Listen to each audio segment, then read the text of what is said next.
niñez de uno, la adolescencia de uno, siempre lo recuerda. Entonces yo pienso que esa es la mejor etapa en la vida de uno. Yo desde chico quise salir, ¿no? Afuera, porque veníamos de una familia pobre y la única posibilidad de salir de esa pobreza era a través del fútbol. Entonces el fútbol me dio esa oportunidad.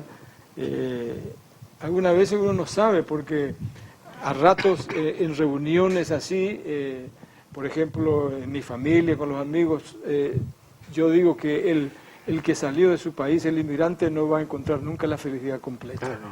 Porque uno vive a lo mejor un bienestar, un buen vivir, pero la nostalgia siempre uno lo afecta, está ahí, ¿no? Y yo creo que a ti también te ha pasado lo mismo, ¿no? Sí, con mis padres. Así es que... Siempre se vuelve, ¿no? Después de muchos años quiere volver uno. Y sí, yo siempre, las veces que puedo, siempre regreso. Y yo no sé, como que la vida es un círculo y da la vuelta.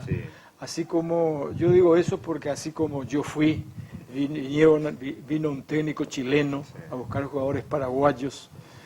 ¿Por qué el tipo no quería jugador chileno? Porque él decía que a él le gustaba la entrega, la garra del jugador paraguayo. Entonces, en vez de ir a Chile, vino aquí a Paraguay. Y bueno, y a mí me tocó venir a Paraguay un montón de veces para llevar jugadores paraguayos para mi equipo. Cómo da la vuelta, ¿no? La vida como que vuelve a un mismo lugar. Es así.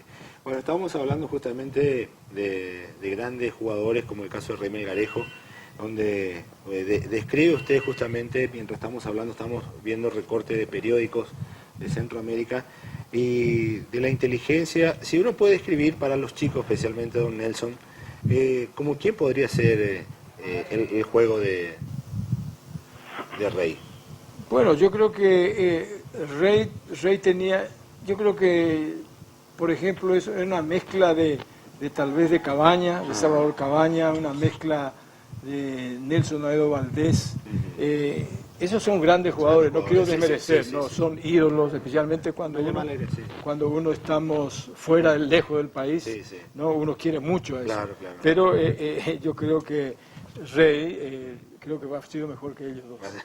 Tenemos la llamada al aire. Hola, buenas noches. Buenas noches. Lucho. Sí. ¿Cómo estás? Muy bien. Buenas noches para el amigo y compañero de equipo Nelson. ¿Cómo estás, Nelson? Carlos Cañella te saluda. El gran Carlos Cañella. Qué placer verte, chico. Tanto tiempo, cuántas veces viniste y nunca pude darte un abrazo como siempre. El martes que lastimosamente siempre sos muy escurridizo. Venía unos 2 días y ya te mandamos, bache. A ver si te quedas unos días más. Me contaron que vamos a hacer un encuentro esta semana porque tenés poco día, creo, eso es lo que me comentaron. Sí, antes que nada, mi agradecimiento por esa deferencia de llamarme, ¿no? Las veces que he venido he preguntado por vos y siempre me han dicho de que siempre estás bien, que te cuidas mucho, en fin, todas esas cosas. Y me gustaría, sinceramente, poder darte ese abrazo, porque hace muchos años no nos damos, fuimos compañeros, uno de los grandes defensas. Él tenía una ventaja, porque empezó como delantero. Entonces después, por el físico que tenía, por la elegancia del juego que tenía, el técnico lo tiró para atrás. Y esa ventaja le daba que él tenía un panorama ofensivo y podía despegarse, por ejemplo, como se despegaba Beckenbauer. Demasiado currículum, te tengo que pagar por lo que... No, la verdad. Mucho lo que decís, Nelson, ¿no es para tanto? No, la verdad que sí, ¿no? Uno de los grandes. Vos sabés que Lucho, este también es uno de los delanteros que costaba un montón marcarlo. Mirá, metía goles de cualquier índole, de cualquier factura hacia los goles. ¿Por qué? Lo que acaba de decir él, que tenía un asistente espectacular como el Rey Melgarejo, por supuesto. Es lo que estaba manifestando hace un momento. Y eso es cierto. Él también puede decir, Lucho, no quiero robarte mucho tiempo. Fue uno de los que, cuando estuvo en Asunción y vinieron gente, vino un empresario y quiso llevar 2 jugadores a Asunción, entonces la persona esta que era encargado nuestro como empresario del club dijo, no, yo tengo otro jugador en mejores condiciones y más barato. Eso creo que vos te recordás, Nelson, porque vos fuiste intermediario y después las cosas que me dijiste después por no haber aceptado esa propuesta que me trajiste vos. No sé si te acordás de eso, Nelson. Bueno, un poquito recuerdo. Un poquito, sí, que así fue en época de Ángel Berni. Sí, así fue. Bogosian era el empresario. Sí, era el único empresario que llevaba jugadores a España. Yo creo que vos fuiste con él. Sí, yo estuve a cargo cuando terminó el torneo de Interliga, en donde que fuimos eliminados contra, no recuerdo, pero pasamos la primera fase. Sí, limpio. Limpio. Yo fui el goleador de la selección y uno de los goleadores del torneo. Entonces yo me quedé ya en Asunción. Eso es cierto, Nelson. Entonces, eso me cuestionó siempre mi hijo.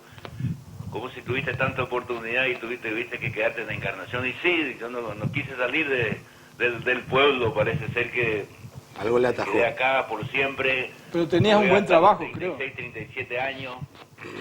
No me arrepiento tampoco de eso, ¿verdad? Me alegro mucho verte, Nelson, te veo bien. Gracias. Que sigas disfrutando de tu familia y los amigos que probablemente vamos a estar contigo esta semana. Así que un abrazo y mucha fuerza para todo tu emprendimiento, Nelson. Que tenga mucha suerte. Gracias, Carlos. Gracias, Lucho. Gracias, Carlos. Gracias, Carlos. Bueno, yo trabajo a la mañana con Bernardino Monjes y siempre me cuenta Bernardino Monjes que nunca había un jugador tan elegante como Carlos Canella. Dice que era una elegancia, tenía cuando entraba en la cancha. Presencia no solamente tenía presencia en el campo, también tenía presencia con las chicas. Sí, era bien popular con las chicas porque tenía una pinta. Sí, así es que... No me imagino si había las botineras que hay ahora, ¿no? Lo que sería. Bueno, hablando un poco de su comienzo, se da el caso de ir a Asunción, ¿no? ¿Cuál fue el primer club a lo cual... Bueno, desde el Universal al resulta ser que uno, y yo creo que me equivoqué, ¿no? Resulta ser que uno como cuando niño quiere jugar en el club más grande del país. ¿Y usted es hincha de Olimpia, Cerro? No, de Guaraní hincha de Guaraní porque tiene los colores de Universal. ¿No? Entonces, terminó el torneo, ya antes el Olimpia tenía interés en mí. Y los muchachos, terminó el torneo, los muchachos vinieron a Encarnación y ya a mí me llevaron a la sede del Olimpia, que actualmente está ahí. Ahí estaban los jugadores del interior, debajo de la tribuna. Debajo de la gradería. Sí, en la entrada.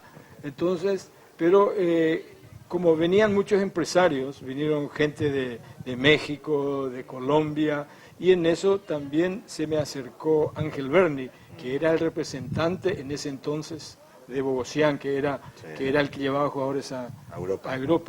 Entonces él vino un día y me dijo, mira, ya hablé con don Mario González. Mario González era el presidente de Universal en ese entonces. Y él me autorizó y te vas a ir para Guaraní. Y entonces fue tan rápido. Todo muy rápido. Él actuó tan rápido, me dijo, anda, trae tus ropas.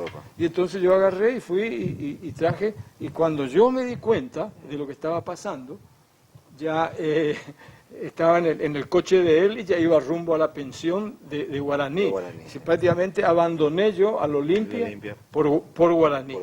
Entonces me quedé en Guaraní. Yo decía que me equivoqué en ese entonces, porque ahí en ese torneo estaba Eladio Vera, Catalino Samaniego.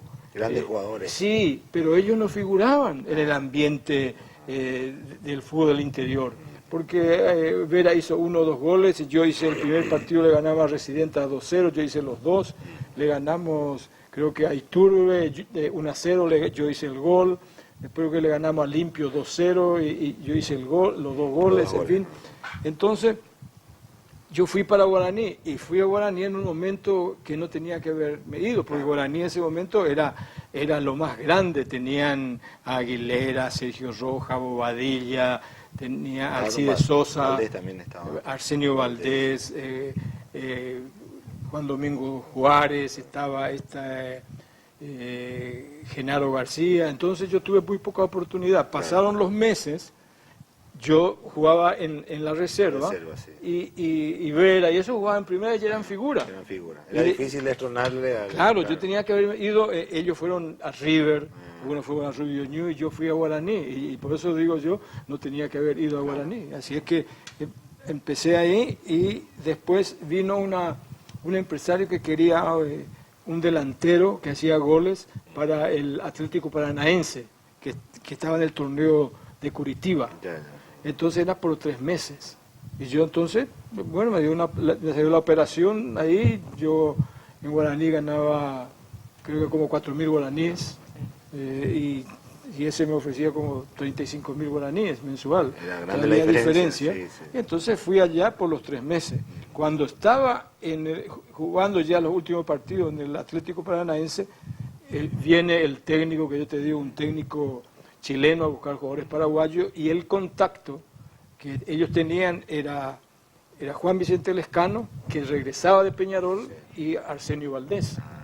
Y ellos dijeron, mira, si vos querés un jugador que te vaya a solucionar problemas, un goleador, se llama Nelson Brizuela, y en este momento creo que está en el Brasil, así es que se contactaron a través del representante mío, que era Ángel Berni. Me llamó él y me dijo, mira, hay un posible contrato para ir a Centroamérica. Y así fui para Centroamérica, ¿sí? Era joven, 20, 21 años creo que tenía, 19 no recuerdo bien. Y así fue, o sea que tuve muy poca oportunidad de jugar en Asunción, porque enseguida salí. Salió, claro, sí. Y tuvo la posibilidad de salir, entonces... Ahora, en la época en que usted jugaba, sabemos que las comparaciones son de esas, pero hablando económicamente, ya un jugador del interior, ir a la capital era importante económicamente, don Nelson, ¿no? En esa época ya era... Y sí, porque aquí a nosotros nos pagaban poco. Yo era uno de los que tenía sueldo, y cómo hacía mi sueldo, me daban a mí para cobrar las cuotas, la cuota de los socios. Entonces yo tenía un portafolio, ahí tenía todo, y como yo hacía los goles, era el goleador del equipo, entonces y lo visitaba, no se podían negar. ¿Quién se va a negar, verdad? Claro, entonces ellos me pagaban la cuota. Sí. Entonces, y yo un cuadernito tenía. Recogía todo el dinero, se lo daba al tesorero, que no recuerdo en ese momento, creo que don Quintana era, y de ahí él me pagaba mi sueldo. Entonces era poco lo que ganábamos, y todo el mundo queríamos salir en el extranjero para poder solucionar el problema económico que teníamos. Es así. Y bueno, entonces su paso fue todo muy rápido por el fútbol de la capital. Pero volviendo nuevamente a lo que era acá el fútbol encarnaceno, ¿quién fue el jugador que más le costó, o el jugador que a la hora de marcarle, el jugador fuerte, el jugador que usted decía, la pucha, me voy a enfrentar con este que me va a arruinar la tarde? Bueno, había varios, ¿no? Fue una época buena del fútbol encarnaceno. Yo recuerdo Petirosi, por ejemplo. Yo debuté accidentalmente en primera división. ¿Por qué dice accidentalmente? Porque yo era goleador de la quinta, de la cuarta común y de la cuarta especial. Porque jugaba sábado a la tarde, domingo a la mañana y domingo a la tarde preliminar. En ese entonces se podía jugar, yo creo que hoy ya la FIFA no permite. No permite, no. Entonces, don Paniagua me convoca a mí y yo voy a la banca. Y enfrente tenía un goleador de raza, que era Oviedo, recuerdo. Entonces jugábamos contra Petirosi. Petirosi tenía un defensa grandote, malo, que lo mataba a uno que se llamaba Paredes, el nombre de él no recuerdo, Paredes. Entonces, era muy bravo, sí, y yo era jovencito y yo no quería entrar en el fondo. Y le hablábamos